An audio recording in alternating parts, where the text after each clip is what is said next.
I actually texted Shedeur because I know him very well. And I said, dude, like whatever happens, wherever you go, that's your first day. That if I ask Tom Brady, hey, yo, what happened with the Shedeur dude? You say you text him every day. Where is the more insight? Shedeur Sanders and Tom Brady have been really linked quite closely. Obviously, some say he's a mentor. Some say it's just, someone that he's been corresponding. Regardless, they have a long history. And now that Shedeur Sanders is the 12 out there in Cleveland, it would make sense to hear from Tom Brady, minority owner from the Raiders. Obviously, mostly controversial because we was looking around at pick 6. Like, why didn't Tom Brady step in? Why didn't Tom Brady step in at round 3? Now, I don't think that the minority owner had that much sway, but I think it's at least time to get some clarification from Tom Brady directly. We heard about the Skip Bayless thing. We're going to recap that as well because Tom Brady brings that up in this impulsive podcast clip. So I'm not even going to delay. Let's get right into it, and then we got some more number drama for y'all too. So let's hop right into it. Elephant in the room, Shedeur Sanders. What happened, Tom? Why did he go so late in the draft? I mean, it's a good question. I wasn't a part of any evaluation process or Skip Bayless says otherwise. No. Well, everyone's got that's the problem with media is everyone can just say whatever the fuck they want. I actually texted Shedeur because I know him very well. And I said, dude, like whatever happens, wherever you go, like that's your first day. Day 2 matters more than the draft. I was 199. Yeah. So who could speak on it better than me? Like what that really means. Use it as motivation. You're going to get your chances. Go take advantage of it. And that's all he had to say. Now, if we're going to be truthful, because, I like to be truthful here, or at least as neutral and as transparent as I can be. When that question was asked, PR Tom Brady came out, right? We've heard non-PR Tom Brady because this is what non-funny, joking around Tom Brady. We saw this video, right? Phantom. Like a Rolls Royce. No, it's not a Phantom. It's a Rolls Royce Cousin. I think he needs to get his ass in the film room and spend as much time in there as possible. Thank you, less Tom. time in the car and more time in the film room. Thank you, Tom. I appreciate And I that. seen you had one too, Tom. Don't think I seen. I was just a rental. Hey, I had a few bucks in my pocket at that point. Like joking, whatever. It's funny, right? This right here. Oh nah. He was he's with the Paul brothers.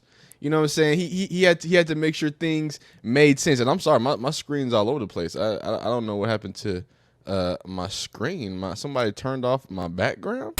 Yeah, my screen's broken, but we're gonna keep rolling with it. What I'm trying to say is that Tom Brady sounded very PR-y when he opened up that conversation, right? I feel like we have to call people out when they speak, when they don't speak from the perspective that we are expecting them to speak from, that everybody's expecting them to speak from. Tom, we all know you're the 199 pick. We all know you're a beautiful story of overcoming and yada, yada, yada. Dog, you're a minority owner with the Raiders. So your only response to that, and I'm not coming down on Tom Brady, I'm just being real, right? Your only response to that being, or only insight to that being, oh, well, I mean, it's just crazy. It's XYZ. Like, I'm pretty sure Tom Brady, minority owner, probably knows a little bit more about why, like the actual details of why Shedeur Sanders fell. You don't know why it came down.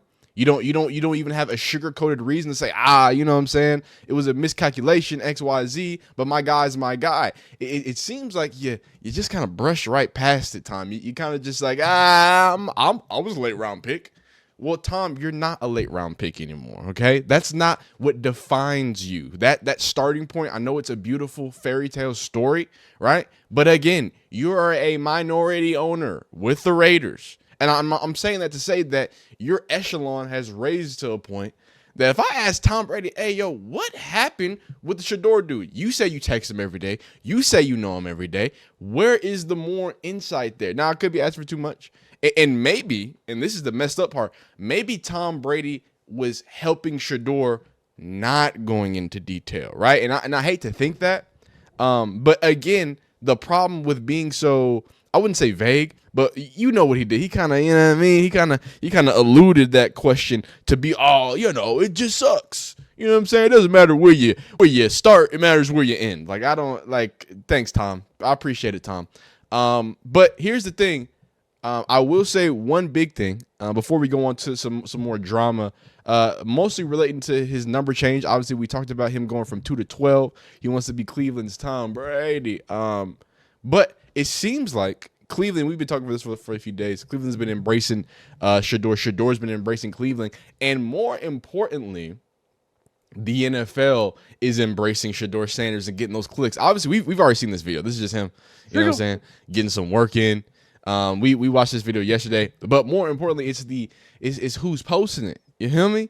The big Naful. You feel me? The big NFL. Obviously, I think we've said ad nauseum the impact that Shedeur Sanders continues to have. What's it called when it comes to just ratings and attention and things of that nature.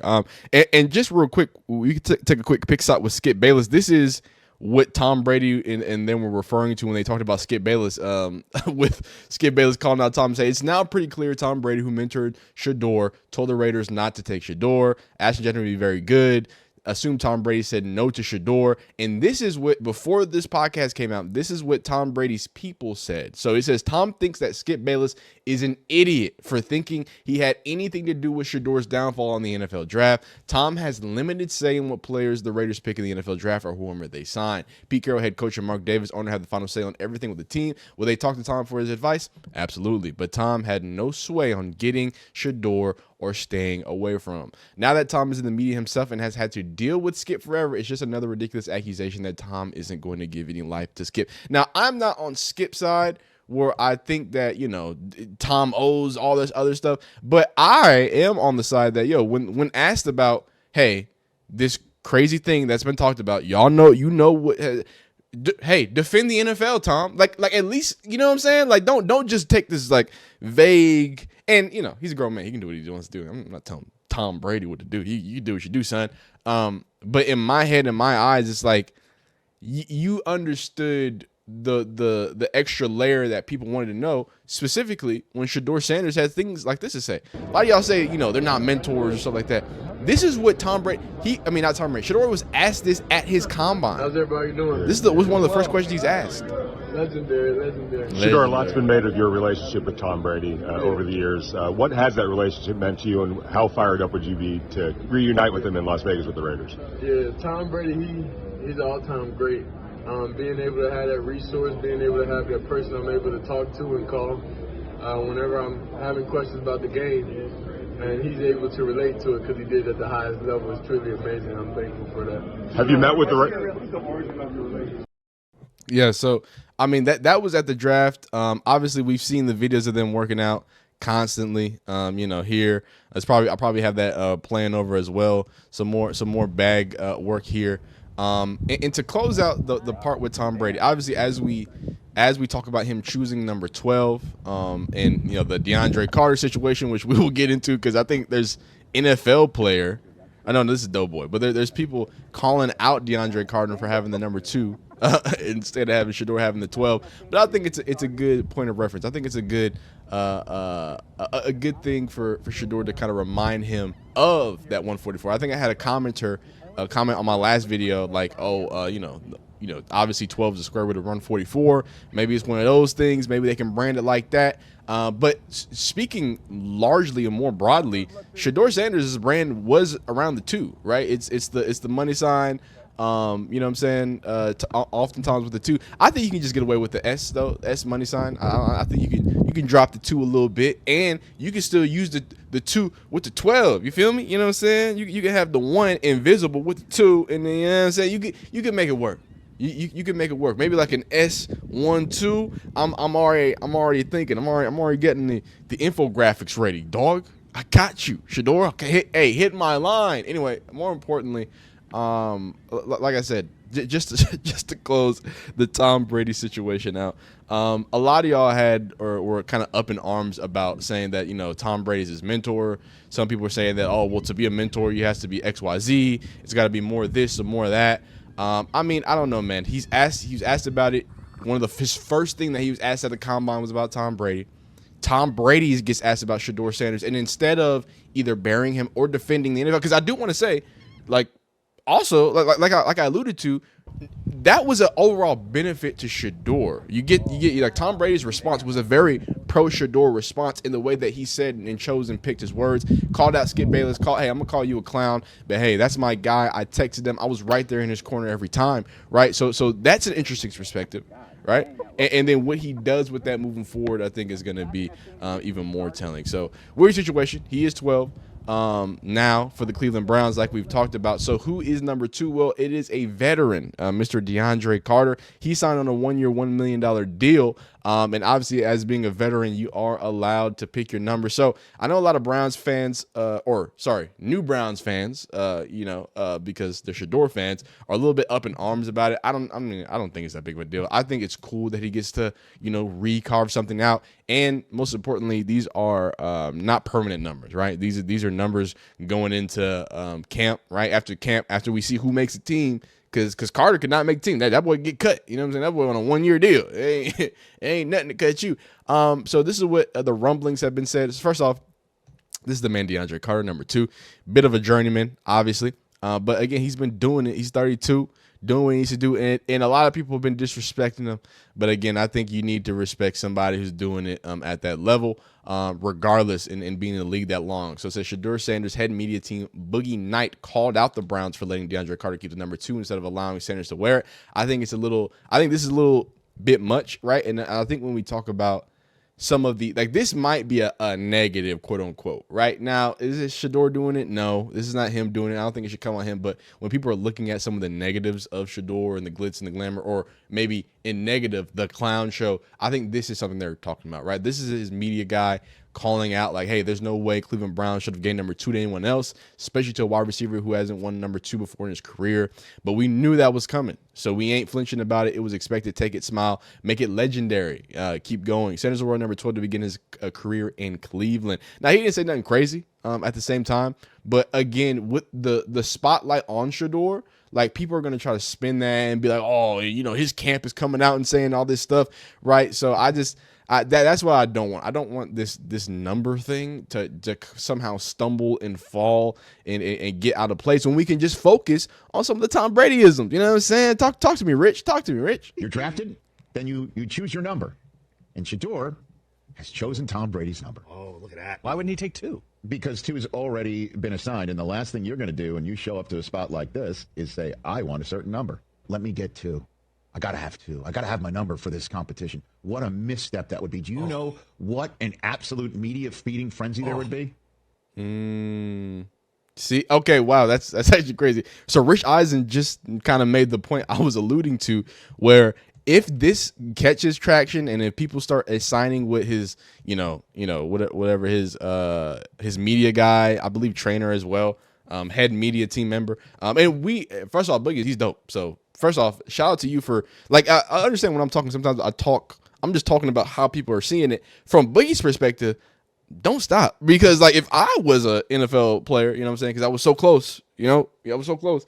If I was an NFL player, I think I would be very gracious, especially having the weeks that Shedeur is having and the weeks that he's going to continue to have as things kind of come out, as rookie camp starts this Friday, by the way, for the Browns.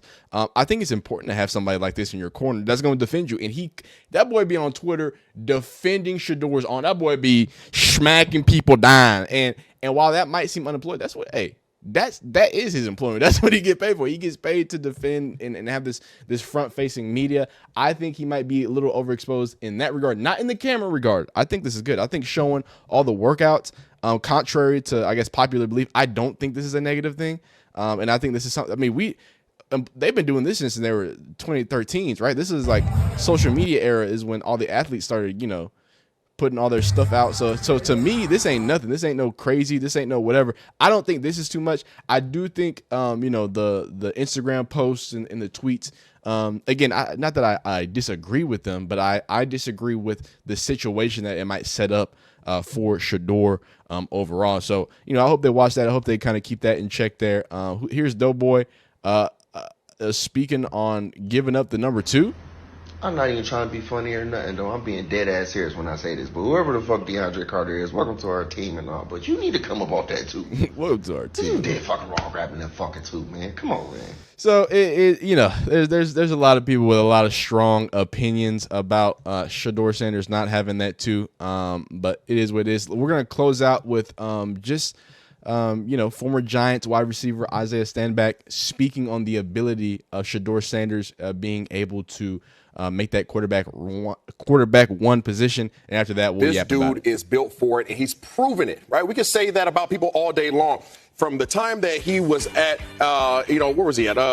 Jackson State, right? He started at Jackson State, built that program up from absolutely nothing, right, to where they're respectable. Him and his dad leave, and I know that the tie and affiliation with his dad is always going to be there until he's not, right? But now he goes out to Colorado, and he proves it again. This is the only guy in the draft who has shown you that for 2 programs that he went to, that he was able to build them up from nothing to something. When you're in the position of the Cleveland Browns, you need somebody to do what? Build you up from nothing to something. So I think that he has been through it. He is the only one that's battle tested in terms of the media. He's the only one that's had that burden that's been placed on him because of the last name that he has. And he has not only talked about it, you not only have projected it, but he has shown it from the time that he was a youth all the way to the time that he's now in the league. I don't care how crowded that room is. Unless they just give it to Flacco, he is going to win that job.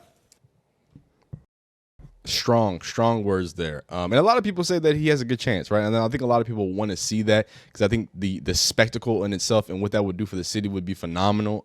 He's larger than life. And I think a point that he makes, and it's a point that I've been making a lot, Shedeur is ready for the media. Like so many people have kind of used Shedeur's in the media, all this other stuff. He's always posting. They kind of use it as a negative. But when you talk about the quarterback position, right? And you don't want the cameras in the backup quarterback's room. Well, what about a backup quarterback who knows like how to say it, who knows how to deflect, who knows how to not make things a big deal? Because again, a lot of y'all people who comment and say Shedeur is this, he throws people under the bus, y'all don't actually like watch the interviews. I think y'all just kind of extrapolate what y'all want and then come out on the other side and say Shedeur is just a terrible person and whatever. But yeah, hey, that's that's the internet for you. But when you actually see and actually listen and sit with what he typically says, he most of the time does a good job kind of muting things, and you're not going to get a lot of quotables from him unless you know what I'm saying? Like the whole, I want to change a franchise thing. Like, is that like, it's only quotable because Shedeur Sanders says, is that bad that a aspiring quarterback wants to completely come in and change the culture? Y'all tried to lie to me for a week and act like him saying that was some negative. Oh, this is the reason why teams don't want his quarterback, because he's confident that he can create a positive culture. I don't understand. I don't understand, y'all.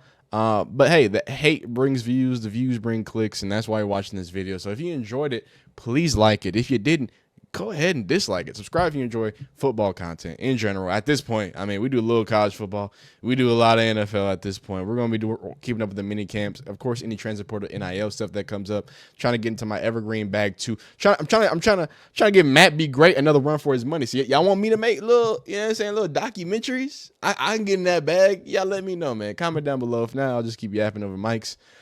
Subscribe if you enjoy it. We'll see you next time. Keep being great. Peace.